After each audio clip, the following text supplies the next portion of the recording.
Kasi sabi po doon sa sa Matthew, chapter 7, verse 21, hindi ang bawat nagsasabi sa akin, Panginoon, Panginoon, ay papalok sa kaharian ng langit. Kundi Hindi ang gumaganap. kundi yaong gumaganap. Putol eh. O, sige, anong tanong mo? Pero doon sa Gawa, chapter 2, verse 21, yung sinasabi yung kung sino mang tawag sa pangalan ng Oo, Panginoon. kasi ayaw mong ituloy, pinapatuloy ko sa iyo eh. And the answer lies there, sa pagtutuloy mo. Hindi ang lahat ng nagsasabi sa akin, Panginoon, Panginoon, papasok sa kaharian ng langit, kundi yung gumaganap ng kalooban ng Ama kung nasa langit.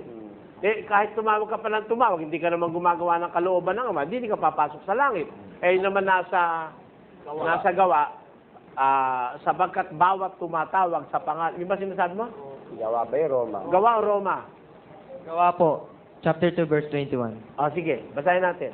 Sapagkat ang bawat tumatawag sa pangalan ng Panginoon ay maliligtas. Di ba yun?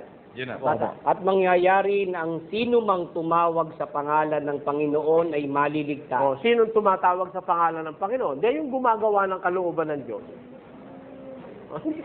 It's as simple as it. Ito parang ganito, no? 1x plus 2y equals 3z. O, yun. Ano na, it's as simple as that. By substitution, isosolve mo lang kung ano yung x. O, di ganun. Eto, lahat ng tumatawag sa pangalan ng Diyos maliligtas. Eh, sabi no isang sitat, hindi lahat ng tumatawag sa aking Panginoon papasok sa kanan ng langit, kundi yung gumaganap ng kalooban ng aking Ama sa langit. Therefore, ibig sabihin, lahat ng tumatawag sa Diyos na gumagawa ng kanyang kalooban, maliligtas. Pero pag hindi ka gumawa ng kalooban ng Diyos, tumawag ka man ng tumawag, hindi ka maliligtas. Maraming salamat po. Salamat din.